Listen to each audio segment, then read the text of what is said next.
que me acompañe, si tiene el placer, a una pequeña entrevista que vamos a realizar. Gracias. Desearos los buenos días a todos. Mi nombre es Rodrigo Rey, director de la radio de la Universidad de Alcalá. Y en el día de hoy tengo el honor de poder presentar el primer programa de la nueva RUA H y comparto además el placer de hacerlo entrevistando a José Vicente Sá, rector magnífico de la Universidad de Alcalá. Buenos días, rector. Muy buenos días, muchas gracias y sobre todo muchas gracias a todos por acompañarnos físicamente en este primer programa de la RUA. Me gustaría comenzar, rector, la entrevista haciendo un pequeño repaso de su trayectoria, pero creo que sería mucho más interesante que fuera usted mismo quien nos fuera desvelando el porqué de las decisiones que le han llevado hasta aquí. Y es por eso que la primera pregunta, que cuando pensé en la entrevista me apetecía mucho hacerle, es el por qué decidió estudiar la carrera de medicina.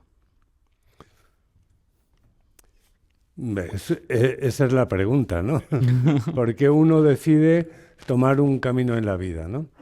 Pues yo soy hijo de un veterinario rural y mis abuelos eran agricultores y mi padre pues me llevaba, cuando él tenía que atender animales, pues me llevaba a acompañarle. Desde pequeño, yo desde los 5 o 6 años, iba con él en una moto. En aquella época un veterinario no tenía fondos para adquirir un vehículo de 4 ruedas, entonces yo iba en la moto delante de él, no detrás, porque era muy pequeño, y pues le acompañaba pues a lo mejor una noche a un cólico de un caballo. Sabéis que es un drama para una familia que un caballo se muera, porque es de lo que viven, o un caballo, una mula. O le acompañaba en la época de la vacuna contra la rabia, a ayudarle a vacunar perros.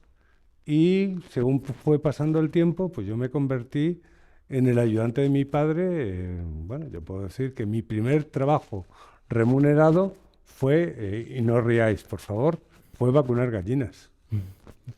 Pues, parece una cosa rara, ¿no? Vacunar gallinas. Pero mi padre en aquel momento trabajaba en una gran empresa internacional avícola que tenía muchas granjas a lo largo de, sobre todo del centro de España, Portugal y el norte de Marruecos, y cada granja podía tener 30, 40, 50 mil gallinas y había que vacunarlas a todas. Y os puedo asegurar que a mí me dejaba encargado con 15, 16 años de una granja completa con un ayudante que era más joven que yo para vacunar en una semana 40.000 gallinas. Y las vacunábamos y no se morían. Con lo cual quiere decir que no lo hacíamos mal. Luego, por otra parte, mi padre tenía un aparatito en casa muy curioso, que tienen todos los veterinarios, que se llama triquinoscopio, que no lo habréis oído por ese nombre, pero que en realidad es un microscopio de baja resolución que sirve para ver la triquina, que ya lo habréis oído hablar, la triquinosis, ¿no? Que es una enfermedad parasitaria que se transmite por comer carne de cerdo o de jabalí parasitada, ¿no? Y es obligatorio que todo animal, todo jabalí o todo cerdo que se va a ingerir por el ser humano sea previamente estudiado, ¿no? Y entonces, bueno, pues mi padre me enseñó cómo se buscaba la triquina. Yo aprendí a ver la triquina en los músculos de los animales y cuando mi padre no estaba yo cogía el microscopio para jugar y ver otras cosas diferentes, ¿no? Y entonces, pues desde vacunar gallinas, vacunar toros bravos o hacer diagnósticos a través de técnicas del microscopio, de otras, pues me aficioné a la medicina. Era la medicina veterinaria, que era una forma, la verdad es que sencilla y con poco riesgo, porque si fallecía una gallina era una mala suerte, pero si fallece un ser humano es una desgracia, ¿no? Entonces, bueno, pues yo aprendí a hacer aquello y desde siempre dije que iba desde pequeño, iba a ser médico, porque yo, después de haber pasado por esa etapa, digamos, de jugar y aprender al mismo tiempo, pues pensé que mi futuro estaba en tratar, igual que trataba a los animales, a las personas. Y yo creo que ahí empezó mi vocación médica, que la mantuve durante muchos años, incluso durante el bachiller. Pues a mí he de reconocer que no era un mal estudiante, todo lo contrario, se me daban bien pues, las matemáticas, cosa que a la gente se le suele dar muy mal, pero jamás se me ocurrió ser matemático o físico, sino que me interesé siempre por las asignaturas que tenían que ver con la vida, ¿no? Y bueno, pues digamos que ahí empezó, ¿no? ¿Por qué soy médico? Probablemente por esa historia familiar y luego porque llega el momento de decidir y ves lo que hay, el panorama que hay y dices, bueno, pues parece que además los médicos tienen una misión en la sociedad y están bien visto su trabajo, pues vamos a intentarlo, ¿no? Y ahí Ahí empezamos. empezó. Y comentaba que usted fue un buen estudiante entonces en su etapa de, bueno, lo que podemos considerar como un buen estudiante en su etapa de bachiller. ¿Cómo recuerda esos años? ¿Cómo recuerda la universidad? ¿Fue el primero de su promoción? ¿Una persona muy estudiosa? A ver, yo creo, sinceramente, voy a ser muy sincero, creo que podría haber sido el primero de mi promoción, pero no lo fui. Fui el segundo. Y os digo por qué. Porque quizá a mí me gustaba demasiado vivir otras cosas que no era solamente la universidad. Yo os puedo decir que hasta tercero de medicina, yo además de estudiar medicina, era miembro de un grupo de música folk, era el guitarrista solista y tocaba, además de la guitarra, algún otro instrumento, pero fundamentalmente la guitarra, y íbamos todos los fines de semana a tocar y ensayábamos durante la semana. Era un enamorado del deporte. Yo me he pasado más de 30 años jugando a baloncesto. Entrenaba todos los días a las 10 de la noche a baloncesto y jugaba en dos equipos de baloncesto simultáneamente. Sábado competía con uno y el domingo con el otro. Y además, por supuesto, jugaba en el equipo de fútbol de la facultad, Claro. como no puede ser de otra manera, ¿no? Y además fui miembro de la Tuna en aquel momento. Entonces, bueno, pues la vida no me daba para mucho más que ser el número dos. El número uno, pues yo evidentemente lo dejé para aquellos que se dedicaban a estudiar, ¿no? Dicho eso, pues no tuve ninguna dificultad en superar los estudios de medicina, con lo cual dije, bueno, yo creo que estoy haciéndolo bien, ¿no? Si me lo estoy pasando bien. Eso sí, mis padres no me conocían, porque yo evidentemente por casa no pasaba. Yo o estaba estudiando, o estaba entrenando, o estaba tocando la guitarra, siempre estaba haciendo algo. Y yo creo que es algo muy importante para cualquier estudiante. Yo de hecho hice un programa de tutorías cuando entré en esta universidad, gracias a un profesor, a un pedagogo que se dedicaba a eso y me pidió ayuda. Y lo hice con los estudiantes de medicina. Llevé durante un curso completo a dos grupos de 10 estudiantes y yo pues hacía tutorías con ellos, les preguntaba cómo les iba, en fin. ¿Sabéis qué es lo que a final de curso les dije a los estudiantes de medicina, De No a medicina. todos, a los de medicina de aquella época. Digo, chicos, tenéis que salir de copas, tenéis que hacer deporte, ya estudiáis suficiente. Y con esa vida universitaria tan ajetreada que nos cuenta, permítame la indiscreción, Sí, ¿alguna sí. vez ha copiado? He copiado una vez en mi vida. ¿Una única vez? Una única vez. Y copié, además, estaba estudiando, creo que y me obligaron a aprenderme, como a todos, la tabla periódica. Y yo consideré que aquello era absurdo. Digo, es absurdo porque si es algo que tienes delante de la cara todos los días y lo tienes hasta en las paredes, ¿para qué me voy a aprender esto? Y dije que no me la aprendía. O sea, fue un problema de cabezonería. Yo reconozco que a veces soy muy cabezón. Y yo tenía hecha para estudiar una tabla en cartón, a mí me gustaba mucho dibujar, y había hecho una tabla en cartón, en colorines, Ujú. y la había plastificado. Entonces llegó el examen y yo me sentaba siempre en primera fila, porque ya sabéis que en aquella época los profesores a los que copiaban los mandaban Mandan atrás para atrás. y a los que estudiaban bien los ponían delante. Entonces yo en primera fila metí la mano en mi mochila, saqué la tabla, la puse encima de la mesa, hice los problemas, la volví a guardar y nadie me dijo nada. Fue nada Porque disimulado. Entonces, nadie esperaba que yo copiara. Entonces yo creo, pero lo hice con todo el descaro y dije, y si me pregunta le diré que es una tontería aprendérsela. ¿y qué opina, ahora que hemos hablado de la carrera de medicina, de cómo es un poco la estructura de la carrera, su planteamiento, la dureza, que muchos estudiantes siempre hablan de ella? ¿Cree que está bien planteada? ¿Cree que debe de ser así? Sí, la verdad, a ver, yo os cuento mi visión como estudiante de medicina y como médico. Eh, a pesar de lo que se diga, medicina no es una carrera difícil. Es una carrera dura que es algo distinto. Difícil probablemente sea, no lo sé porque no lo soy, sea ser ingeniero, matemático o físico. Probablemente eso sea complicado. Y digo por lo que yo sé de física, de matemáticas y lo poco que he ido aprendiendo de ingeniería. Pero medicina es unos estudios que requieren mucha dedicación y mucho tiempo. Porque estudiar medicina es una cuestión de tiempo. No es difícil, estudiar fisiología es muy fácil, solo que te tienes que aprender durante un curso un libro de 400 páginas. Nada, un ratito. Un ratito. De hecho, os cuento como anécdota que cuando entramos en el Espacio Europeo de Educación Superior, se hicieron estudios para valorar cuánto era un crédito, cuánto valía el trabajo del estudiante, se hicieron estudios en todas las ramas del conocimiento y los estudiantes de medicina eran los que más tiempo dedicaban a estudiar, según ellos declaraban, cada grupo de estudiantes, y dedicaban una media de 2 horas y media diarias todos los días del año, incluidos vacaciones, festivos, navidades. 2 horas y media diarias de media son muchas horas, ¿eh? ¿Eso qué quiere decir? Pues que si tú quieres salir el sábado, pues el viernes tienes que dedicarle 2 horas y media más. Claro. Si quieres el domingo ir a jugar un partido de baloncesto, pues le tienes que dedicar el sábado 3 horas más.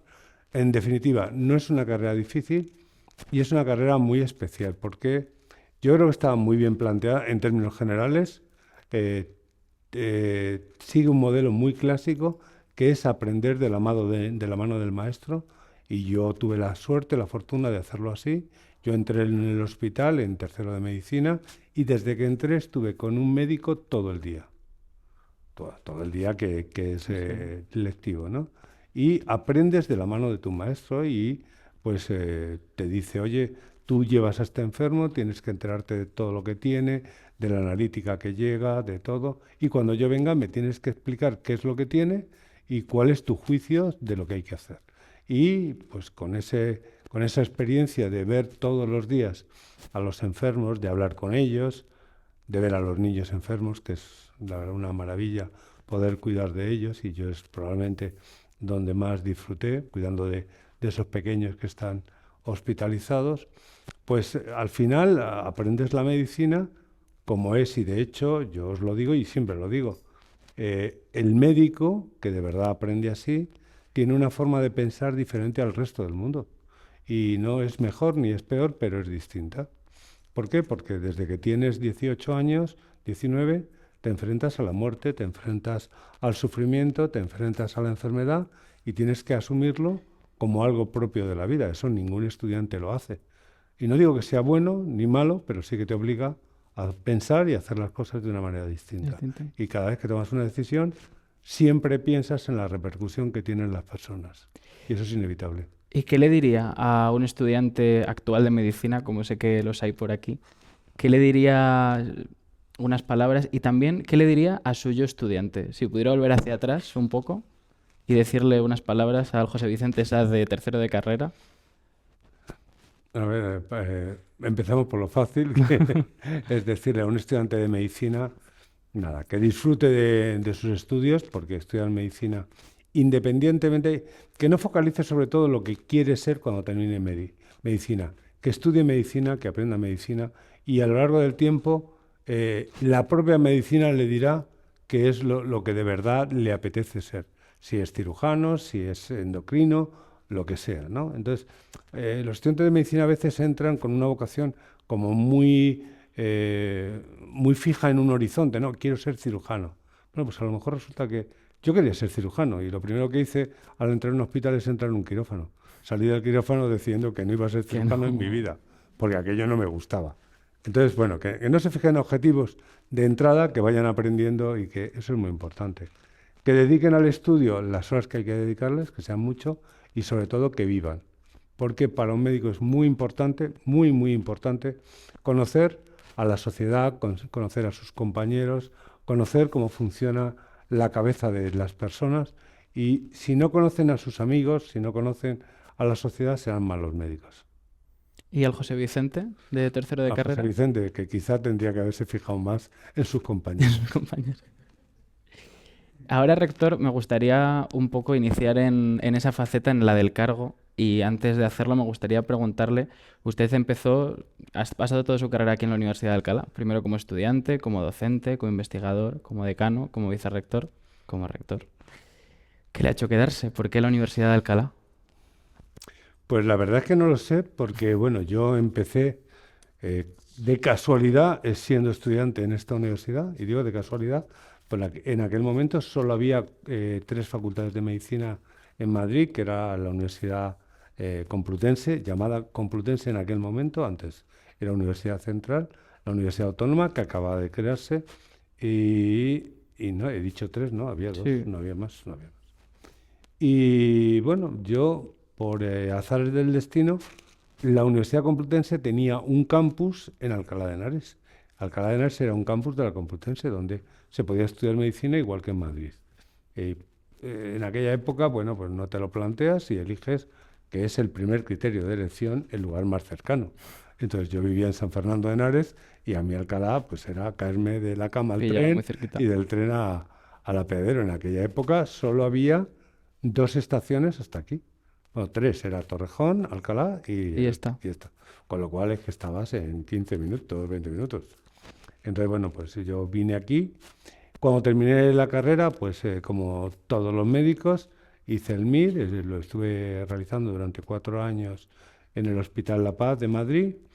Y cuando terminé mi periodo de formación como especialista, pues, bueno, previamente cometí una pequeña locura, que luego pues es lo que ha condicionado mi vida, y es que decidí, no sé por qué, eso no me lo preguntes porque no tengo ni idea, pero llegué al hospital y a la semana siguiente de llegar me sonaba aquello bien y le dije al jefe de servicio, le llamé y, bueno, le llamé, entré en su despacho y le dije que quería hacer allí con él la tesis doctoral En el hospital. en el hospital. Y esto yo tenía, cuando entré en el hospital, 22, acaba de cumplir 23 años.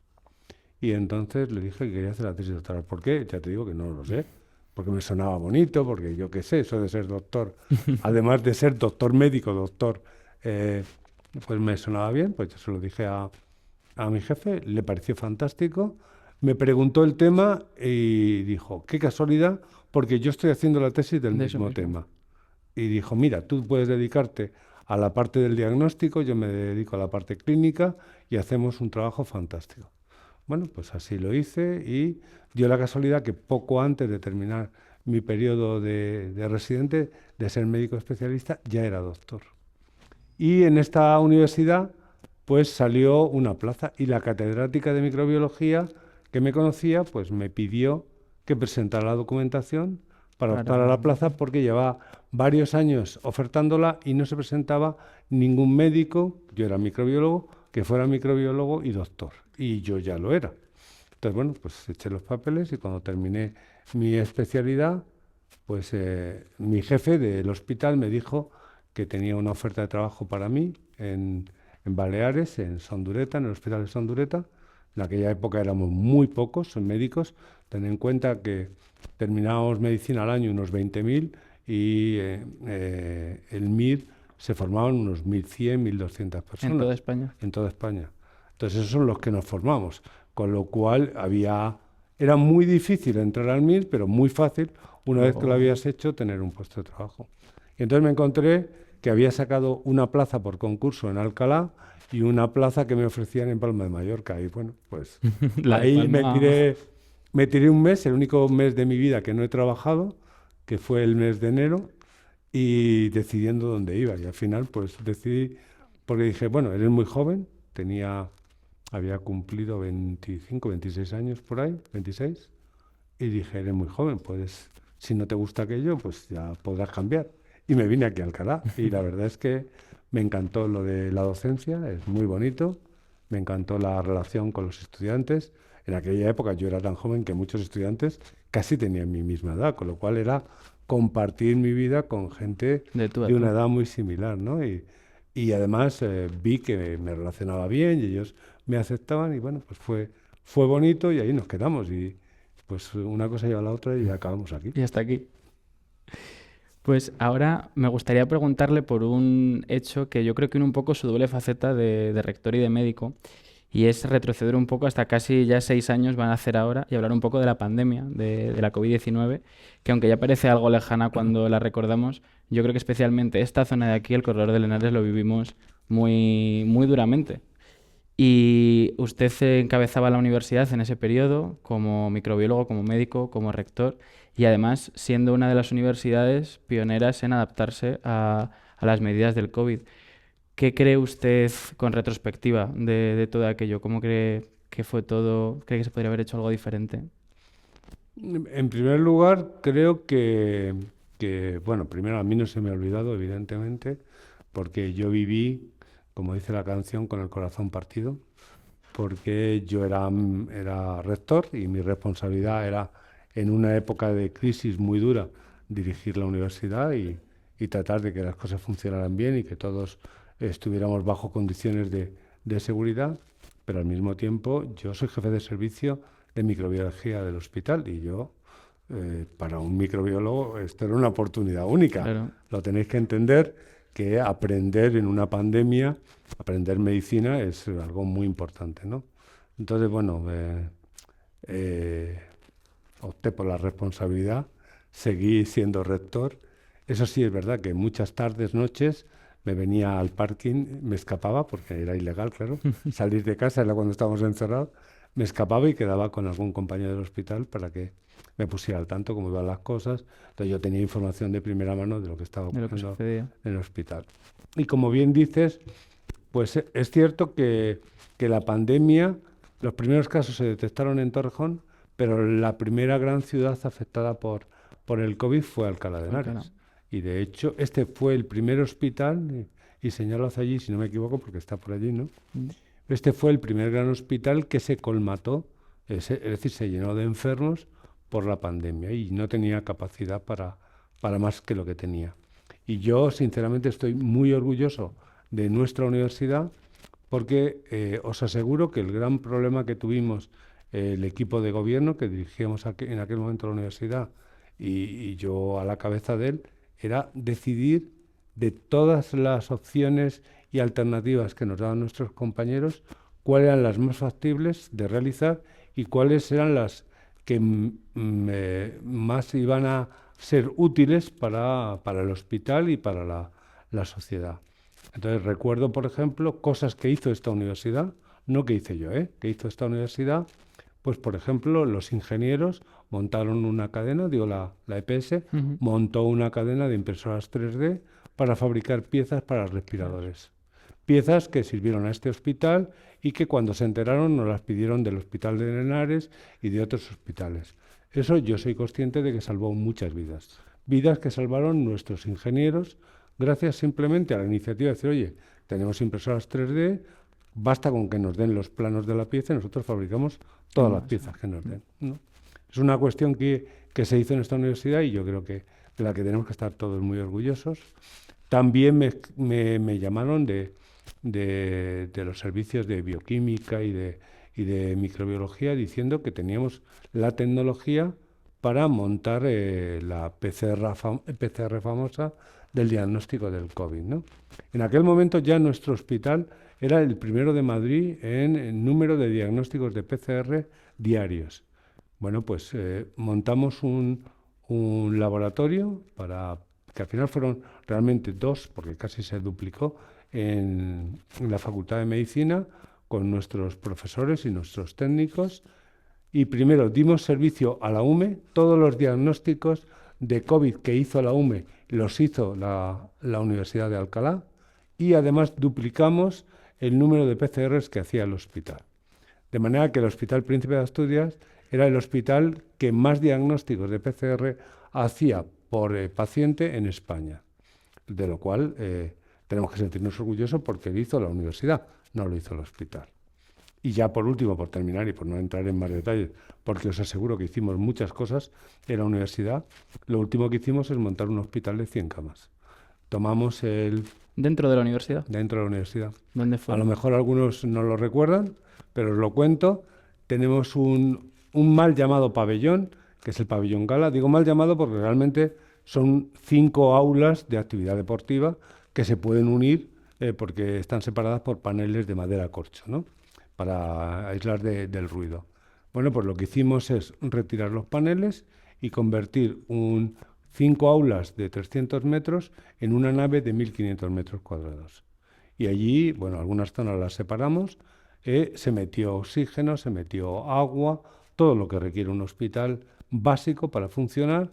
La cafetería de la Facultad de Medicina dio servicio de comidas al hospital y creo que fue Médicos Mundi, nos prestaron las camas, camas hospitalarias para montar el hospital, y se lo comunicamos al gerente del hospital, y durante pues prácticamente un año funcionó como hospital de descarga del Para Hospital el Príncipe Príncipe de de Asturias, de Asturias. manera que todos los enfermos que o bien iban a ser dados de alta, pero todavía no estaban en condiciones de ir a casa, o aquellos que llegaban y no se sabía si iban a ser ingresados o no, estaban en este hospital, digamos, de cuidados mínimos. Mm. Y bueno, yo creo que dimos a la sociedad un servicio impagable, y eso lo hizo la Universidad de Alcalá.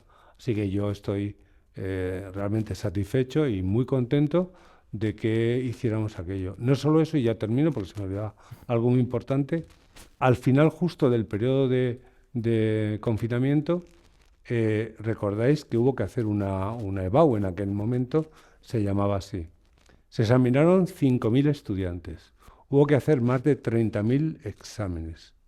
Y se tomaron todas las precauciones y todas las medidas para que nadie se infectara y no ocurriera nada. Y la mejor noticia es que finalizaron los exámenes y no hubo ni un solo brote en la Universidad de Alcalá. Entonces yo creo que eso es algo que es impagable, y eso lo hicieron nuestros compañeros de acceso, tanto el PDI como el PTGAS, y por supuesto la responsabilidad de los estudiantes que se examinaron, que respondieron a las pautas que se les dieron, ¿no? Entonces, para mí, la pandemia fue un periodo, evidentemente, de mucho estrés, porque la responsabilidad de lo que ocurriera aquí al final recaía sobre mí, pero también de mucha satisfacción visto lo que ha ocurrido y mirando hacia atrás, ¿no? ¿Cómo lo hicimos? Yo creo que como universidad lo hicimos de una manera modélica. Yo creo que sí, que podemos estar orgullosos de las actuaciones que ha contado. Ahora me gustaría un poco adentrarme en la figura de rector como cargo, y para bajar un poco a tierra a todo el mundo, a los estudiantes, a la población en general, y que entienda eso de la gestión académica, me gustaría que nos contara qué hace un rector cuando se levanta por la mañana. Se pone usted los calcetines, los zapatos como todos, y qué actividades tiene tangibles. Pues lo primero que hace un rector por la mañana, y estoy seguro porque lo he hablado con otros, es despertarse pensando en los problemas que le han quedado del día anterior, cómo los va a resolver ese día. Y te aseguro que yo estoy afeitándome y estoy pensando, ya sé, esto lo tenía que hacer de esta manera. Eso es lo primero que piensa. Lo segundo es ver las noticias del mundo, porque un rector vive en el mundo y su responsabilidad es dirigir una universidad de acuerdo a lo que está ocurriendo. Y dicho eso, lo siguiente es ver el correo. Eso es automático, ver el correo, a ver qué ha ocurrido durante la noche, ¿no? ¿Cuántos correos puede tener una mañana?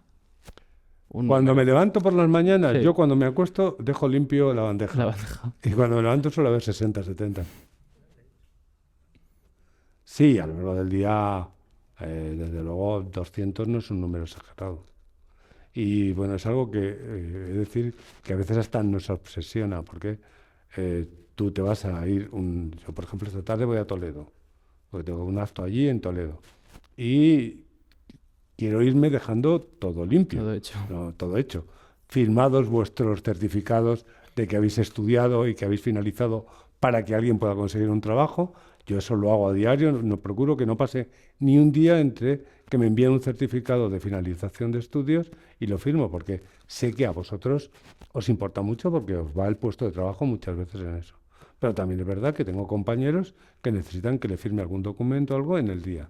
Entonces procuro no irme a la cama sin dejar todo firmado, eso para empezar. Y luego siempre hay que preparar algún discurso, algunas palabras para algún acto. Y bueno, luego, como sabéis, un rector tiene una labor de representación porque la parte bonita de ser rector, que es la que todos veis, es que representa a la universidad en todos los actos y en todos los foros. Y está todo el día en todas partes, cuando digo en todas partes digo en todos los medios.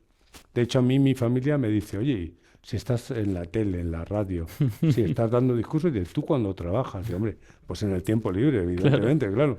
¿Cuándo vas a trabajar?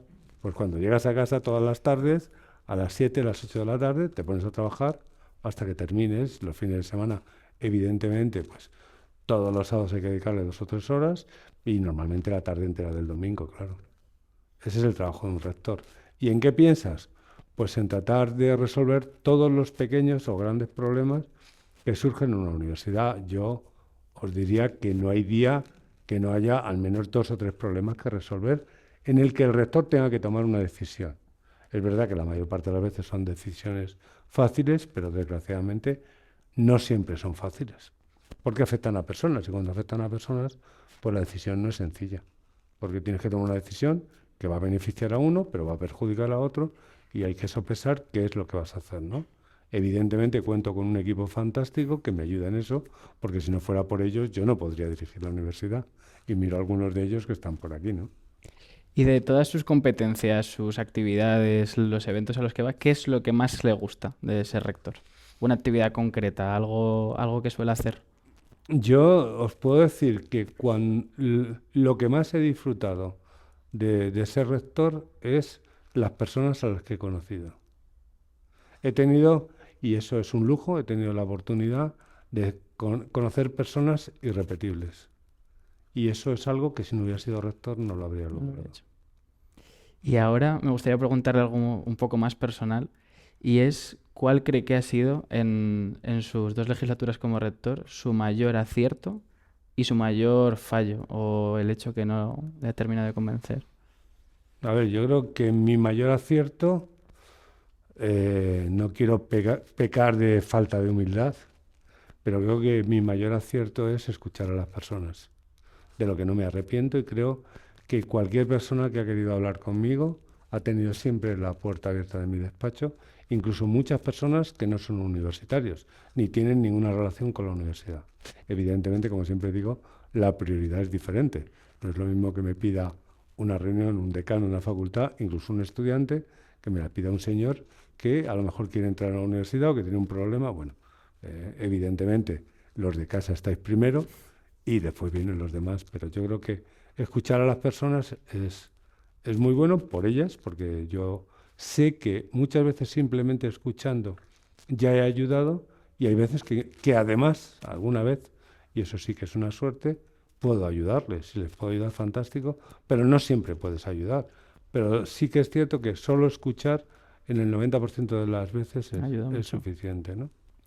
¿Y su Y en mayor cuanto fallo? a mi fallo, pues el que toma decisiones comete muchos fallos, es inevitable. Entonces, no sabría decirte cuál fallo he tenido. No recuerdo ninguno gordo, es decir, no, de decir, Eso es una suerte. le he liado, ¿no? Le he liado, pero fallos sí he tenido muchos, claro, inevitablemente. Y dentro un poco de esa faceta nos ha contado lo ajetreada que es su vida diaria, ahora que por fin se está empezando a dar importancia a la salud mental y que es un tema tan en boga, me gustaría poner un poco el foco en el cargo, ya que su carrera profesional ha sido muy intensa. ¿Cómo lo ha conseguido? ¿Cómo consigue gestionar ese equilibrio entre su vida familiar, personal, su investigación, el cargo de rector? Pues he de decir que no es algo sencillo, pero también he de decir que debería ser un ejercicio que aprendiéramos todo, debía ser casi, no digo una asignatura, porque estas cosas no se enseñan en una clase, pero sí es una experiencia que tendríamos que vivir todos. Hay un dicho en medicina, y es que el que no ha tenido una depresión a lo largo de su vida y ha cumplido los 40 años, es que no se ha dado cuenta. Es decir, todo el mundo pasa una etapa de su vida especialmente dura, compleja, y lo importante es darte cuenta de que te está ocurriendo y ponerle remedio, ¿no? Yo, como todos, la he pasado, la tuve afortunadamente pronto, fui muy consciente de lo que me estaba ocurriendo, recurrí a profesionales, y os digo literalmente lo que me dijo la persona que me ayudó a salir del hoyo, porque al final una depresión es un hoyo personal donde tú entras por diferentes circunstancias. A veces es por el fallecimiento de un familiar, otras veces es por un fracaso social, emocional, lo que sea, ¿no? Pues lo que me dijo es que si yo hacía lo que él me iba a recomendar y lo hacía bien, primero aprendería a entender a las personas, y eso me vendría muy bien para el resto de mi vida. Y luego además las personas me entenderían mejor a mí.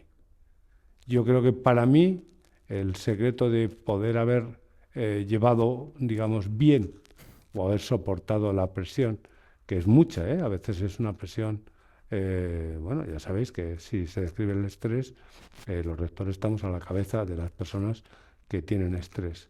Pues yo creo que sí he sido capaz de controlar, no de superarlo ni de vencerlo, porque el estrés está ahí, pero sí de controlarlo y de saber llevarlo y saberlo poner en su sitio, es porque en una etapa de mi vida pasé un mal momento y aprendí las técnicas adecuadas para controlarlo.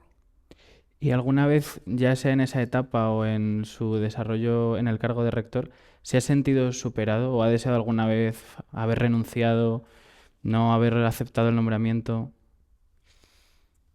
He pasado 3 o 4 momentos complicados y no, nunca he pensado en dar marcha atrás, sino en decirme a mí mismo, oye, pues te ha tocado a ti y tienes que hacerlo tú. Y si no lo haces tú, vas a dejar a alguien con un problema que no vas a saber manejar. Al fin y al cabo, tú sabes de dónde viene el problema, cómo ha surgido y eres el que mejor puede resolverlo, aunque te equivoques, ¿no? Y no, la verdad es que nunca he pensado que es muy humano y yo no critico al que lo haya pensado, al que lo haya sentido, decir, oye, ojalá no me hubiera No me presentado hubiera... nunca a rector. No lo he pensado. Sí que a veces, eso sí que es cierto, a veces te encuentras más o menos cansado. Es verdad que ha habido temporadas donde dices, "Joder, estoy agotado, a ver si vienen ya las vacaciones y me puedo coger una novela, tumbarme en un sofá o en la playa y ponerme a leer al lado de una cerveza, de una Coca-Cola, ¿no?". Pero una cosa es sentirse cansado y otra cosa es sentirse impotente ante un problema. Yo creo que no, ¿eh? Creo que no. Y en esas vacaciones que comentaba, ¿tiene ganas José Vicente de terminar el mandato?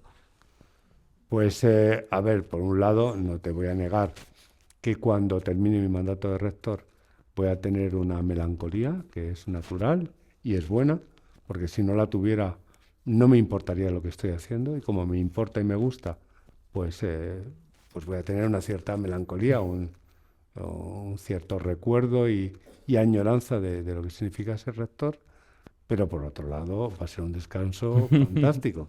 Y yo ya estoy planificando qué es lo que voy a ¿Qué es lo hacer que hará? después, porque también me hace mucha ilusión dedicarme a otras cosas de mi vida que he tenido que dejar de lado por el rectorado, ¿no? Y hay 2 o 3 cosas que, bueno, las tengo ya en mente, personales, y luego otras profesionales que evidentemente, tú lo has comentado antes, pero durante la etapa de rector renuncias. Yo como médico he renunciado a mi actividad médica, he renunciado a mi actividad investigadora y hombre, yo creo que con la experiencia en gestión que tengo, pues puedo ayudar a algunas personas a mejorar lo que están haciendo y bueno, si puedo echar una mano yo estaré encantado. Ya me han pedido ayuda, pues yo estaré encantado de ayudarles. Estupendo. Y ahora, antes de terminar, me gustaría hacer un pequeño juego. Son 10 preguntas, son muy rápidas y es para que elija una respuesta de las dos y nada, es decir una de las dos. ¿Preparado? ¿Investigación o docencia? Docencia, ¿Reuniones presenciales o por videollamada? presenciales. ¿Ciencias o letras? Me es indiferente, ¿Para trabajar prefiere madrugar o trasnochar? trasnochar, ¿La bata de laboratorio o el traje? la bata, ¿Leer un artículo científico o una buena novela? los dos. ¿Silencio para pensar o música de fondo? Música, ¿Qué música? clásica o country. ¿Qué es más, hormona o neurona? Un poco de cada una, ¿no? De los campus de la universidad, histórico, tecnológico, Guadalajara, Torrejón. Hombre, eso una respuesta única no te puedo dar. Torrejón es un gran proyecto. Ojalá que el próximo rector lo retome con ilusión y lo convierta de verdad en un campus. Eh, este campus en el que estamos, el científico-tecnológico, es mi campus, es donde yo trabajo, con lo cual le tengo un cariño voy a decirlo en público, el día 1 de enero cumplo 40 años en esta universidad. Entonces, 40 años aquí, en este campus, significa mucho, ¿no? Para mí es mi campus, ¿no? Durante la época que he sido rector, he descubierto el campus histórico y me he enamorado de él, como no puede ser de otra manera. Y Guadalajara es un gran proyecto que está a punto de finalizar y en el que he tenido la gran suerte de poder participar. Y por último, ¿universidad pública o privada? Pública. Muchas gracias, rector.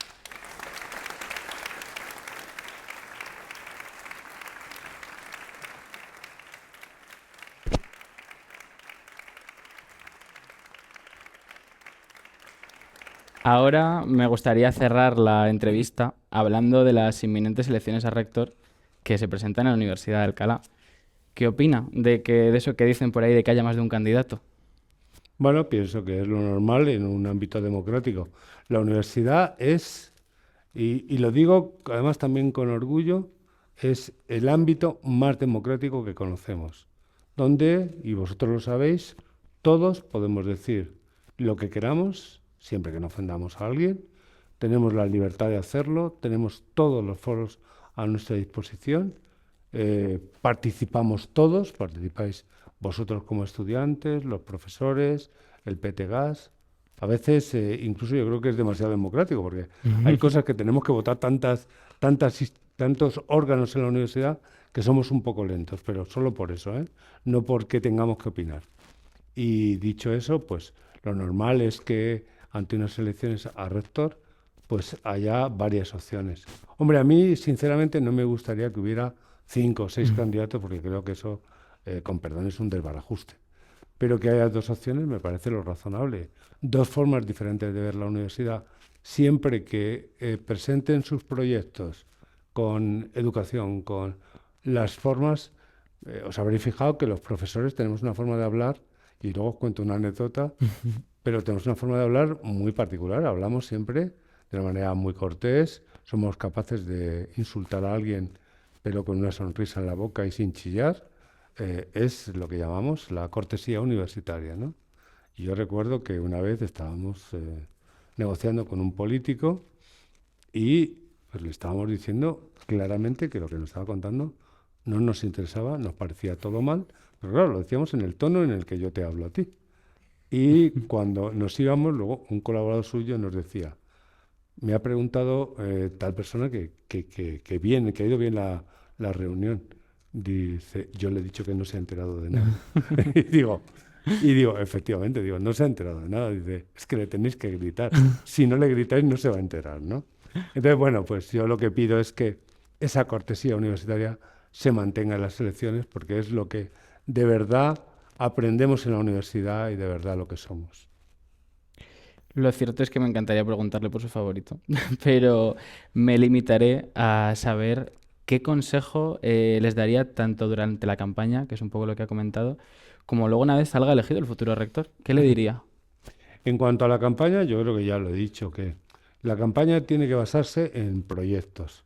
Es decir, qué es lo que cada uno quiere hacer con la universidad o lo que le gustaría que fuera la Universidad de Alcalá dentro de unos años. Y que sea la comunidad universitaria la que decida cuál es el proyecto o la persona, porque a veces el proyecto puede ser muy bonito, pero la persona no te da confianza. Bueno, pues cuál es el proyecto y la persona que te merecen la máxima confianza. Y yo lo que les pido es que se esfuercen en transmitir realmente ese proyecto y que se esfuercen en demostrar que van a luchar por la comunidad universitaria y no por su papel como rector. Yo, de hecho, creo haberlo hecho. He dejado a un lado mi persona. Yo siempre digo, a veces lo digo en broma, ¿no? Cuando estoy, pues a lo mejor un viernes al mediodía, que ya hemos terminado a las 3 de la tarde, estamos tomando una cerveza allí en el rectorado y me dicen, rector, digo, no, no, el rector se ha quedado arriba trabajando. Aquí está José Vicente, ¿no? Y es verdad, el rector tiene que estar en su sitio y tiene que estar trabajando para la universidad. El resto del tiempo es una persona normal y corriente que se dedica pues a vivir como el resto de las personas, ¿no? Y me has preguntado de qué es ¿Qué consejo le y qué daría? consejo le daría. Yo le daría que antes de tomar una decisión piense siempre en las consecuencias que esa decisión tiene, en primer lugar, para la universidad, en segundo lugar, para cada uno de los miembros de la universidad, en segundo lugar, para la imagen de la universidad y en tercer lugar, para la imagen del rector, porque el rector es la imagen de la universidad. Entonces, que en ese orden piense qué es lo que va a hacer. Si tú pones ese orden en tus decisiones, creo que no te vas a equivocar y si te equivocas, nadie te podrá culpar. Y para terminar la entrevista, José Vicente no me perdonaría si acabara sin hablar de la infrafinanciación a la que se nos somete a las universidades públicas madrileñas. Creo que todo el foco que le pongamos desde los medios de comunicación, desde las entrevistas, es poco. Antes hablamos de universidades públicas o privadas y elige usted la pública. ¿Cómo desde José Vicente, no como rector, qué opina de toda la situación? ¿A dónde crees que ¿Esto está llegando? ¿Qué impacto crees que va a tener? ¿Cuál es el fondo de todo esto? Yo os diría que algunas autoridades políticas no son conscientes del problema que supone la infrafinanciación de las universidades públicas. Y si me permitís, me extiendo un poquito, muy poco. Yo me he formado siempre en el ámbito público. De hecho, como os he dicho, mi padre era veterinario y cada año yo vivía en un pueblo diferente, porque era veterinario interino, cada año había concurso de traslados y yo he vivido creo que en 10 o 12 pueblos de la provincia de Guadalajara, me los conozco casi todos. Y, ¿Y qué es lo que iba a decir sobre eso? Ah, bueno, y yo, claro, evidentemente, cada año estaba en una escuela nueva. Las escuelas que ahora parece que están de moda, ¿no? Esas escuelas donde juntan muchos pueblos porque no hay niños suficientes, son a las que yo iba. Es En decir, todas las donde en la ciudades. misma escuela había niños de 4 años y niños de 10 o de 15 o de 16 años y nos sentábamos por líneas, los pequeños, los siguientes, los siguientes, los siguientes, ¿no? Y yo así estudié hasta los 10 años. Y pues, ¿cómo se estudia así? Pues no lo sé si se estudia bien o mal, pero yo estoy aquí. Después estudié en un instituto público y bueno, pues no me debió ir muy mal, porque entré en la universidad a estudiar medicina, lo cual pues no era fácil, como sabéis. Pertenezco al segundo año de selectividad, entonces no teníamos ninguna experiencia de qué era aquello de la selectividad y la superé y entré viniendo de un centro público y después estudié en una universidad pública que se estaba creando en aquel momento además. Y bueno, pues terminé y no solo eso, sino que hice el MIR, saqué una muy buena calificación, pues si éramos veintitantos mil los que nos presentamos, yo estaba dentro de los 1.200 primeros, lo cual pues no es un mal resultado, sobre todo teniendo en cuenta que yo estaba haciendo la mili en ese momento. O sea que no estaba muy mal, ¿no? Y eso me lo ha dado la enseñanza pública. Entonces, eh, el que no apueste por la enseñanza pública, en primer lugar, está negando a un porcentaje muy elevado de ciudadanos la posibilidad de formarse. Yo me formé gracias a la enseñanza pública. Mi padre tenía 5 hijos. Hubiera sido imposible que yo estudiara si no hubiera habido universidades públicas, colegios públicos, institutos públicos. Hubiera sido absolutamente inviable. Yo no estaría aquí ni probablemente tuviera estudios universitarios. Yo estaría en otro lado. La universidad, se dice mucho, es el gran ascensor social y lo es de verdad. Este país ha dado el cambio que ha dado y yo creo que tenemos que estar todos también muy orgullosos de nuestro país gracias a lo que se hizo en los años 60 y 70 con las universidades. Recordad que a principios de los 60 en Madrid había una universidad. A mediados de los 70, 15 años después, había 6, públicas todas. Son las Las que hoy en mismas que día hay se ahora, funcionan. no hay ninguna más. ¿Y por qué cree que nos están quitando ese foco en lo público? Pues yo creo que es una mala visión de la economía. Eh, si viene alguien y te resuelve un problema, el problema es que tienes que escolarizar, en el mejor sentido, desde la edad infantil hasta la edad universitaria, a jóvenes y a niños. Pero si viene una entidad privada y te lo hace todo gratis y, digamos, a las instituciones no les cuesta fondos, pues es la postura quizá cómoda, pero con falta de visión de futuro, decir, bueno, pues que lo hagan. Pero cuando te das cuenta de que has tomado esa postura, han pasado 4, 5 o 6 años donde has dejado de cuidar a las instituciones públicas, las has dejado con los edificios en mal estado, sin fondos para investigar, las has dejado con tecnología docente arcaica, es decir, de repente te va a costar recuperar esos 5 o 6 años otros 10 más, ¿no? Y yo creo que es un error político que si no le ponemos resultado, no lo resolvemos rápidamente, pues va a tener un resultado dramático para nuestra sociedad. Yo confío en que, porque es lo que me llega ahora mismo, que de alguna manera se está empezando a entender.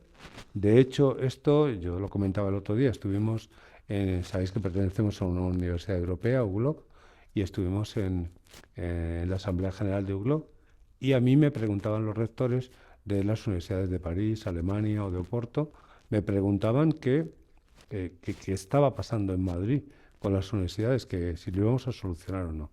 Es decir, que no son conscientes los responsables de que esto trasciende Madrid, trasciende España y llega a Europa. Y si llega a Europa es que es algo que nos afecta a todos de verdad.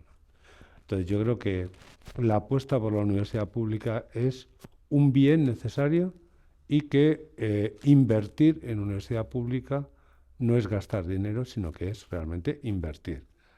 Solamente desde el punto de vista económico, todos lo sabéis, todos los estudios que se han hecho dicen que por cada euro invertido en una universidad pública se obtienen entre 5 y 10 euros de beneficio, solo en el aspecto económico. Pero ya no quiero contaros en el aspecto humano. Estamos formando, y lo digo con el corazón en la mano, estamos formándoos como los mejores profesionales del futuro. Nunca España ha tenido gente tan bien formada como ahora. Y nunca va a tener gente tan bien formada como vais a estar vosotros. Salvo que se invierta de verdad en las universidades públicas. Pues muchísimas gracias, José Vicente. Me gustaría cerrar con este mensaje. Quiero que sepa que ha sido un placer que haya sido la primera voz de esta temporada de La Rúa y ha sido un placer estar hablando con usted. Muchísimas gracias.